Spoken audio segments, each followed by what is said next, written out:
held in Entebbe Cricket Oval, that is the Lakeside Cricket Oval, and now we are here to discuss about what happened yesterday. Welcome to this podcast. We thank you very much. The early morning game, it was Aboojo versus GM Sugar. Both of them are the underdogs in the tournament, and their debutants in this tournament being the semi-finalists for the very first time. Both of these teams have appeared in the semi-finals. It's not the runs that won the game, but it was the guts that won the game. So I'm here with my colleagues, David Wawira and Mwebaze the Innocent. We are here to discuss about what happened, what were the highlights of the game. Well, we understand GM Sugar won the toss and opted to bowl first. After Aboojo had scored 95 runs for a loss of 3, there was a chance for GM Sugar to come and chase. It would be a tight score, as we understand Entebbe Cricket Oval being a very tricky with its historical backgrounds of chasing the scores, whereby 95 could turn up into 130 runs in 9 overs. Well, my highlights of the day were Pasco's knock, Ahura's start, and the fall of the 2 wickets of Baguma and Asaba, whereby we thought Aboojo couldn't hold their nerves. But later on, Pasco's knock brought up the game into fight. Aboojo's injury could have led to the downfall of Avengers, where I pose questions, or maybe I would like to ask them what were the insights of that game. I would love to know what were insights. What were the highlights from both of you guys? What happened? What do you think went wrong? What do you think went right? And who do you think deserved the wins? Being on Aboojo's team, I guess I'll analyze what happened in the morning game. It was a very tricky one. It was a very tricky one when it came to the toss, because, well, do you know when you have conditions that you feel are favoring you in a certain way, but again, they have something behind it that is not favoring. You know, you have to bowl fast. You feel like you have to bowl fast because, you know, it won't be easy for the batsman to clear. Because remember, when the ground is wet and the ball sucks water, it's not easy to clear off. And at the same time, you know, it's not easy for a bowler to bowl, especially medium bowlers and spinners, to grip that ball when it's wet. So it was a two-way side. It was two-way sided. Of you don't know whether to bat fast, you don't know whether to bowl fast. A good toss to lose. Exactly. So, but what we kept at the back of our minds was whatever decision comes out of the middle, we just have to back up. We saw that in the brilliant catches from Fortunate to brilliant catches. Lyndon also took a brilliant catch.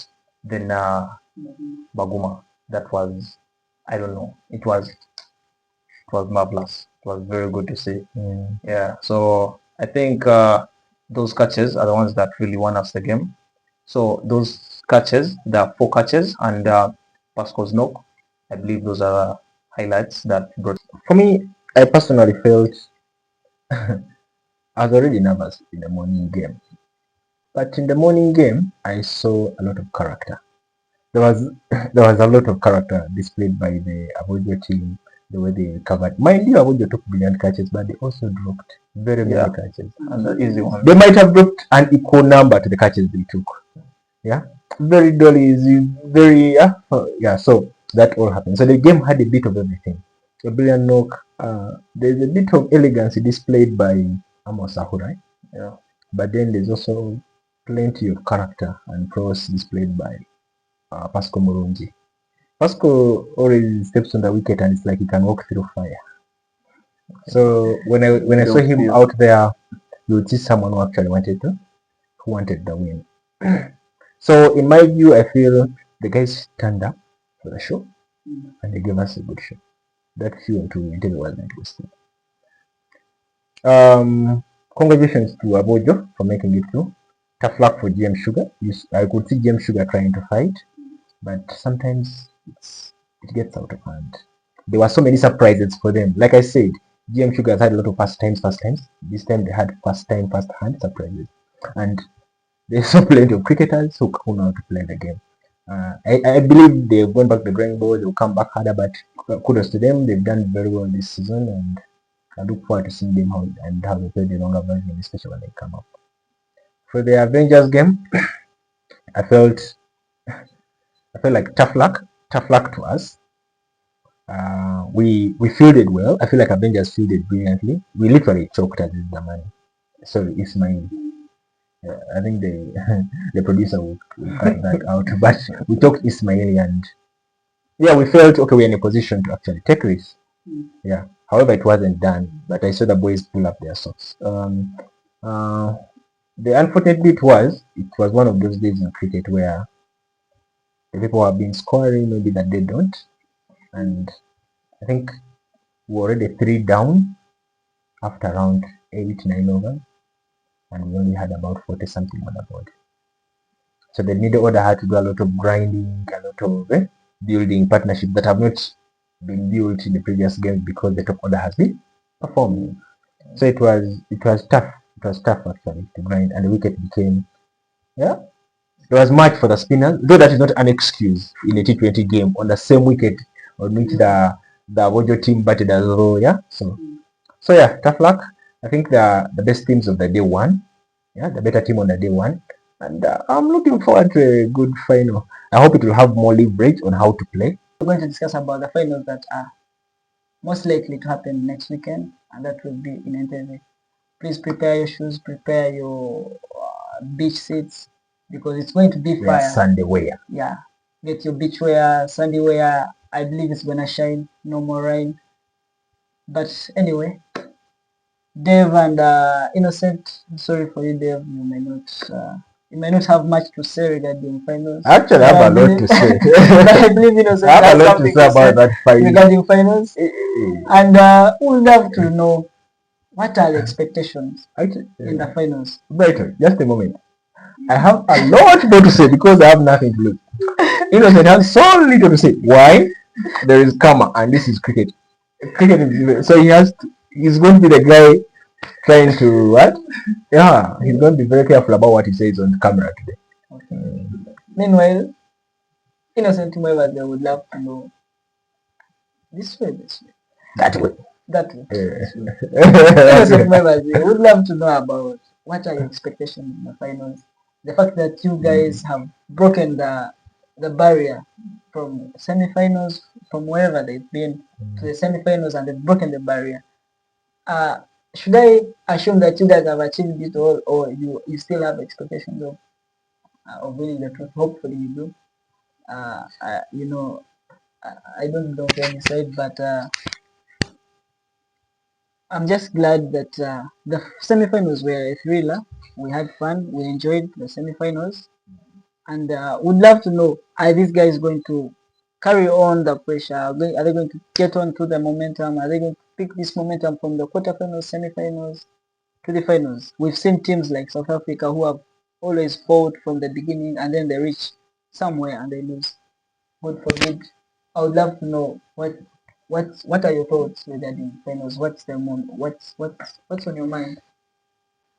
Individually, it's not the first finals to play because I believe our team is composed of players that have played in very many different leagues, in the Rwandan league, international team, and we have encountered much more pressure than this. So collectively, being in the same team, that means we have the mental fortitude to do what? To overcome this. Yes, Aboojo going into the final are actually favorites. Why? Statistically speaking, they've had the most exposure this year. Aboojo players, if you look at the team that played over the weekend, we had Brown Pasco, who spent months in Zimbabwe. You had Innocent Mwebaza. You didn't bowl that day, but he has been on tour with the national team and stuff. He has played games, plenty of games. National team is playing games every other day. Brian Asava, the experience of Amos, yeah. Aboojo is in so much touch that players like Alijuna Fortunate even didn't get a chance to bat that day. That's how much touch they have, and they have a lot of them. Okay, yeah, they have so much talent. I think their problems now are problems of abundance, which is usually a good problem to have. So yes, Ismaili may not be able to do some things, like maybe chase the ball at the speed at which Pasco chases it. Yeah, they may not, but the experience they have. And the final is at Lugogo. No, it's Still at Entebbe. Yeah. If the final is at Entebbe, where singles matter, changes the whole dynamic of the game. Yeah, changes the whole dynamic of the game. So I'm eagerly waiting for that match. Yeah, I'm eagerly waiting for that match. But I feel that's the only, the biggest distinction there. It's basically in terms of fitness. It's a fitness thing. Yeah, Aboojo has been the fittest team, and they are rightfully in the final. Ismaili has worked its way up with a lot of experience, and they're also rightfully in the final. Now, the only distinction is going to be who needs it more, who is more prepared for that day. And the advantage Aboojo has is a young, vibrant team with the players that have been actively playing. Then Ismaili, the advantage they have plenty of experience. They have plenty of experience and X factor. They do not count Riyazat Alisha out of a game until the umpire calls it. Until we say the game is over, it's not yet over. We've seen him take games from nearly a loss to triumphant wins. So I believe when that is going to come with this A game, he was also getting a bit of touch over the weekend. He wasn't at his best. I feel he wasn't at his best. But yeah, I need to see him. And he has gained more pace. He has gained a few more clicks, I think. Isn't it? I feel like he has gained a few more clicks. Yeah. So I look forward to Sunday. I'll still show up. I'll still show up with with what? I'll still show up with a gossip squad, and then we see. Those were the thoughts from my colleagues regarding the upcoming finals that will be held in Entebbe Cricket Oval. Like I told you, prepare your shoes, prepare your beachwear, prepare your umbrellas as well. Something can happen. But be ready to witness victory on that day. May the best team win. After the break, we'll have to discuss a few things regarding international cricket. It's called the buzz. And we'll share a few things about what's trending in Uganda regarding cricket. Thank you. Don't forget to subscribe and share. Welcome back from the break. It has been nice having you. I hope you had a cup of tea or coffee. We're going to talk about a few things, a few trends in regarding international cricket, and I think Innocent is going to take us through a few things. Maybe Dave has something to say about international cricket. You can share ideas, and then we'll close this up. Innocent. Well, thank you. Well, to clarify, South Africa won the test World Cup. So yeah. So there's always the first time for everything. There's always the barrier to break. So yeah. So that means there's a chance for us. There's a chance for us surely. We come into this. I believe we're the favorites. I don't know. Yeah. Fans, I don't know what you guys think, but I believe we're the favorites. You can comment down there. Just comment one name, Aboojo, with any rhetorical name, you know, with any rhetorical. Aboojo, we shall give you guys. Aboojo. Talking about the tournaments that are happening in Uganda and outside Uganda, we have the Victoria Pals who have been flagged off to Thailand. Yeah, to Thailand. They were just flagged off, I think, today. Well, interesting. We have debutants in there. We have Teddy Ayala, Teddy Ayala, who happens to have her first tour outside of Uganda, which is congratulations, Teddy. Yeah, shall be watching. Yeah. So this time around there is Pakistani Premier League. Yeah, it is an annual league held by the Pakistani community. It's actually organized by the Pakistani community, and it's basically the usual tennis ball wrapped with tape, or a weighted tennis ball. Any of the two is what they use, and it's played with the fiber bat for those Ugandans who haven't played a ball. A very interesting form of cricket, very good for fast bowlers, by the way. Yeah, very good fast bowlers. It can help you maintain your pace, work on a lot more things because the spinners will fly all over the place. But it's competitive.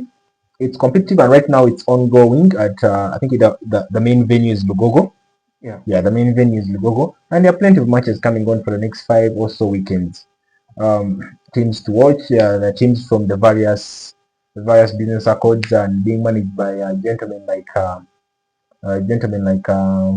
Muhammad Dash Fakbat, being managed by Yasir Shah, and many others that are part of that community. We want to thank you very much for keeping cricket alive, for giving that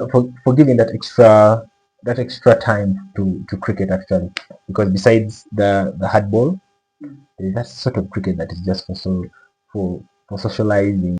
Well, on the other end, our very own Alpesha Ramjani has made a global statement, mostly for Uganda cricket, and he has been a very wonderful all-rounder for Uganda cricket. He has played various tournaments for Uganda, and he has stood out.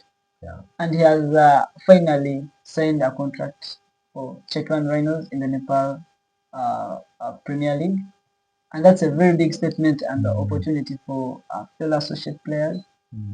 So wherever you are, And two, who do you think has the mental edge to actually take their team over the line? Is it the blistering Pascal Moronji with his 57 of the previous game, or Riazat Alisha? You know, as they say, you're as good as your last game in cricket. So that will be it for today. And as usual, your hosts have been David Wawire, Innocent Mwabazi. Regarding on the toss at the finals, if you are the captain, would you bowl or bat? This way that way. See ya! Right. Wait,